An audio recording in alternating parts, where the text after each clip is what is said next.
Halo, assalamualaikum warahmatullahi wabarakatuh. Teman-teman, kita masuk di pertemuan kedua mata kuliah Social Media Marketing. Nah, di minggu ini kita sudah fokus untuk membahas terkait dengan Facebook Marketing. Kalian juga akan mendapatkan mata kuliah Facebook Marketing secara lebih detail. Jadi di minggu ini kita lebih fokus untuk bahas Facebook itu secara dasarnya dulu ya. Kira-kira apa sih yang akan kita bahas di minggu ini? Yang pertama, perkenalan dulu terkait dengan Facebook. Lalu yang kedua, kenapa sih Facebook itu masih cukup penting untuk digunakan oleh para pebisnis atau para UMKM atau small business. Lalu yang ketiga adalah kita memahami bagaimana penggunaan algoritma dari Facebook itu. Lalu ada yang keempat, optimasi menggunakan Facebook organik. Ada macam-macam dari Facebook Ads itu apa aja. Lalu yang terakhir adalah strategi dalam penggunaan Facebook marketing. Oke, kita mulai dulu dari perkenalan ya. Facebook ini kan kalau teman-teman ketahui itu pendirinya adalah Mark Zuckerberg gitu. Padahal sebetulnya kalau Facebook itu didirikan oleh beberapa orang di sekolah di kampus Harvard gitu. Facebook ini awalnya dulu namanya FaceMesh gitu ya, FACE terus MASH, FaceMesh gitu. Nah, didirikan di tahun 2004 di California oleh beberapa teman tadi. Selambat laun si Facebook itu berkembang dari FaceMesh jadi The Facebook. Setelah itu berkembang lagi menjadi yang sekarang kita kenal adalah Facebook. Setelah itu Facebook itu kan mulai berkembang ya. Mulai banyak orang yang tahu sampai di seluruh penjuru. Ini kalau dulu yang tahu itu hanya para mahasiswa di kampus Harvard, tapi setelah itu berkembang ke beberapa kampus lain. Setelah itu di tahun-tahun belakang Facebook itu melakukan akuisisi di beberapa perusahaan besar. Salah satunya yang kita tahu adalah Instagram tahun 2012, ada WhatsApp, ada Oculus VR, ini terkait dengan virtual reality. Jadi perusahaan yang kaitan dengan game, terus permainan virtual reality. Lalu ada Onavo. Onavo ini masih juga terkait dengan data digital marketing. Lalu sampai akhirnya kita tahu bahwa tahun 2021 Facebook itu berkembang namanya menjadi Meta Platform Incorporation. Kalau kita kenalnya sebagai perusahaan Meta. Oke. Lalu berapa sih pengguna Facebook di Indonesia? Ternyata pengguna Facebook di Indonesia menurut data dari Napoleon, Agustus 2022 itu tercatat sebanyak 195 juta pengguna di Indonesia. Dan kebanyakan penggunanya itu 53% adalah laki-laki, sisanya baru wanita. Dan usia yang paling banyak di Facebook adalah usia 18 sampai 24 tahun, sebanyak 62 juta jiwa. Jadi teman-teman bisa melihat bahwa kalau sekarang di tahun 2022 itu masih banyak orang yang menggunakan Facebook sebagai media sosial mereka atau sebagai media untuk berjualan. Lalu kenapa sih Facebook itu masih cukup penting atau masih bisa digunakan untuk kita yang punya bisnis atau small business itu? Yang pertama, fun fact atau faktanya bahwa kalau misalnya Facebook itu mendirikan suatu negara atau suatu kota gitu ya, itu akan menjadi populasi yang terbesar di dunia. Karena kita bisa lihat sendiri bahwa kalau pengguna Facebook di Indonesia itu ada 192 juta gitu. Itu baru di Indonesia, belum di negara lain. Lalu yang kedua, paket friendly medium to get leads. Leads ini semacam kayak konsumen gitu ya. Ketika kita menggunakan sosial media, terus apalagi ads atau iklan, itu kan kita pengen mencapai suatu konsumen. Nah, yang dimaksud leads di sini adalah mencapai satu konsumen itu tadi. Di sini kalau teman-teman menggunakan Facebook Ads itu hitungannya adalah murah dibandingkan menggunakan Instagram atau menggunakan akun sosial media yang lain untuk promosi. Nah, Facebook itu juga menyediakan pre-filled promote. Jadi semacam kalau kita mengisi sesuatu semacam biodata, ada nama, email, nomor HP, itu ketika kita ngeklik, jadi langsung udah ada data yang tersimpan. Jadi Facebook itu menggunakan database-nya itu untuk leads tadi. Nah, di sini ada yang ketiga, customize audience target. Jadi di sini Facebook itu untuk target audiensnya bisa di custom atau bisa disesuaikan. Jadi Facebook di sini membiarkan para pemasar tadi itu untuk berkenalan secara lebih detail dengan target konsumennya secara spesifik. Dilihatnya dari apa? Dilihatnya dari histori konsumen, kira-kira konsumen atau audiens atau user itu biasanya mereka lebih menyukai konten yang seperti apa sih? Terus berdasarkan dari download, interaksinya gimana, dari penggunaan website, ibaratnya berapa banyak orang yang mengunjungi website dari Facebook ini. Lalu yang keempat dari target psikografik. Di sini target psikografi itu bisa berdasarkan dari inspirasi. Kira-kira mereka atau para user itu biasanya lebih menyukai hal-hal yang seperti apa? Ketertarikan mereka itu dalam hal apa sih? Terus perilakunya gimana? Gaya hidupnya seperti apa? Jadi di sini targeting psikografik ini bertujuan untuk kita tuh bisa meningkatkan dari segi nilai brand kita. Terus juga kita bisa tahu dari segi buyer persona.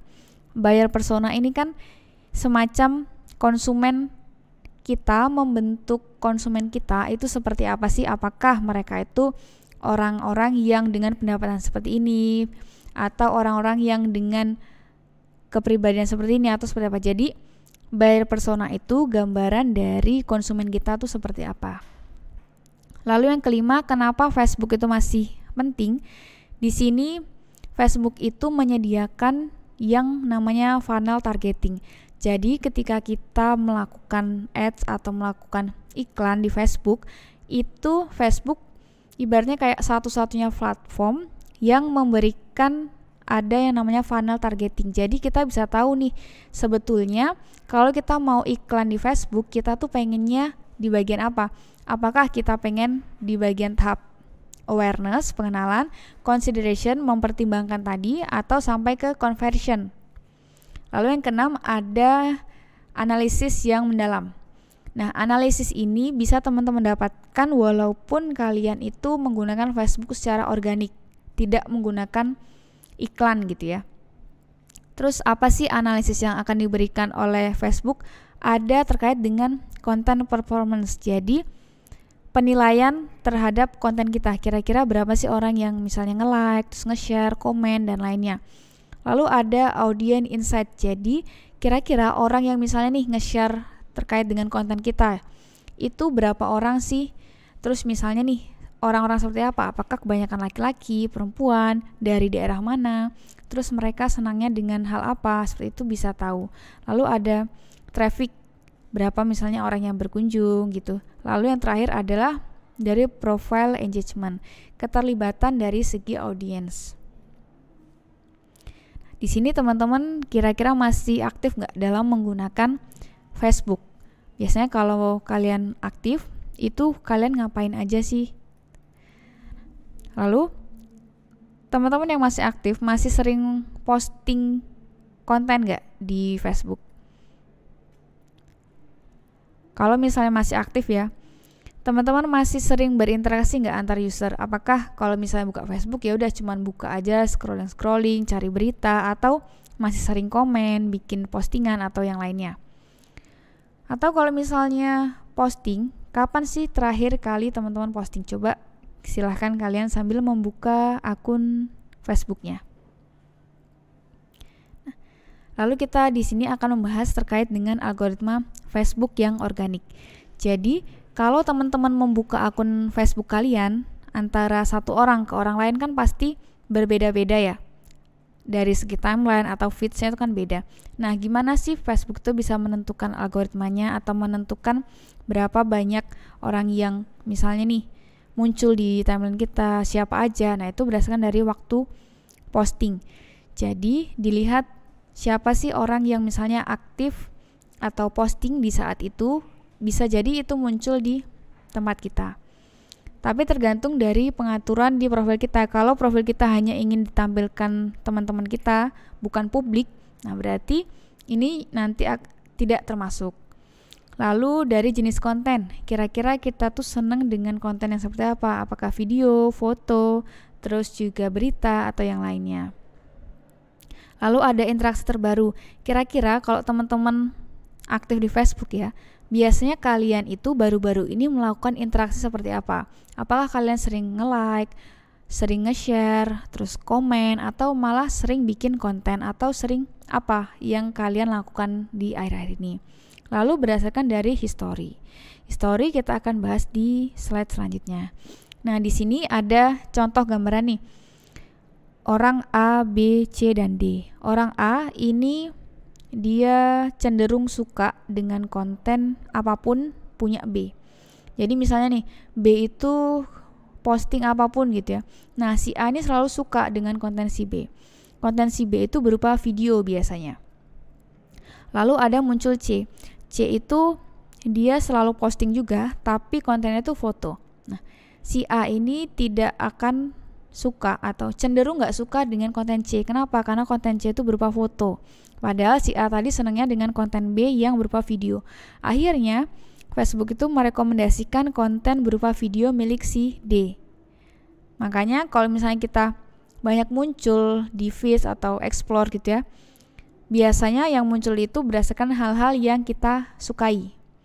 Jadi history tadi, hal-hal yang kita senangi itu biasanya akan digunakan Facebook untuk menampilkan konten-konten yang relevan.